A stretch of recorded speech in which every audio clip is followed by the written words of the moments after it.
अस्सलाम वालेकुम दोस्तों, कैसे हैं आप सब। तो आज मैं आपके लिए एक और हेल्पफुल वीडियो लेकर आया हूँ। आज की इस वीडियो में हम डिस्कस करेंगे कि बच्चों की जिद कैसे खत्म की जाए, क्योंकि आजकल के ज़माने में बच्चे बहुत ज़िद्दी होते जा रहे हैं और वालिदैन चाहते हैं कि इनके बच्चे ज़िद्दी ना हो बल्कि इनके फरमाबरदार हों। इसी सिलसिले में मैं आज आपके साथ एक और आसान सा तरीका शेयर करूँगा जिससे बच्चों की जिद ख़त्म की जा सकती है। अगर आप भी चाहते हैं कि आपके बच्चे भी ज़िद्दी ना हों तो हमारी वीडियो को लास्ट तक लाजमी देखिएगा।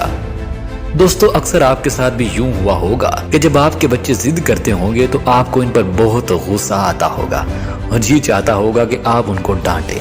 लेकिन दोस्तों, एक बात आपको बता दूं कि बच्चों को डांटने से बच्चे और भी ज्यादा जिद्दी हो जाते हैं और बदतमीज भी हो जाते हैं। इसलिए दोस्तों, बच्चों को डांटने की बजाय आपको चाहिए कि आप उस वक्त सब्र से काम लें और उनको प्यार के साथ समझाने की कोशिश करें और उस वक्त उनको समझने की कोशिश करें कि बच्चा किस वजह से जिद कर रहा है। क्योंकि जब आप बच्चे को प्यार से समझाते हैं और उसको समझते हैं तो बच्चा अपनी जिद खुद बहुत छोड़ देता है। इसके अलावा दोस्तों, सबसे अहम बात, अपने बच्चों के सामने हमेशा अपने रवैये को भी अच्छा रखें और कोशिश करें अपने बच्चों के सामने हर वो अच्छा काम करना जिससे आपके बच्चों की तरबियत पर अच्छा असर पड़े, और ऐसा कोई भी काम इनके सामने ना करें जिससे इनकी तरबियत पर कोई बुरा असर पड़े।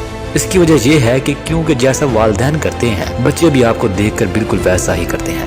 वो कभी कभार चुपचाप आपकी आदतों को फॉलो करते रहते हैं और फिर कुछ टाइम बाद वैसा ही करना शुरू कर देते हैं। इसलिए जब भी आपके बच्चे जिद करें तो उस वक्त हमेशा इनके साथ प्यार के साथ पेश आएं और उनके सामने हमेशा अच्छी आदतें अपनाया करें। दोस्तों, आप ऐसा करके देखें, आपके बच्चे बहुत जल्द अपनी जिद खत्म कर देंगे और आहिस्ता आहिस्ता करके आपके फरमाबरदार भी होते जाएंगे।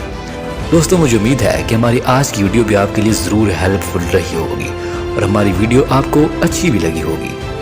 अगर हमारी वीडियो आपको अच्छी लगी हो तो लाइक और साथ चैनल को भी सब्सक्राइब कीजिएगा।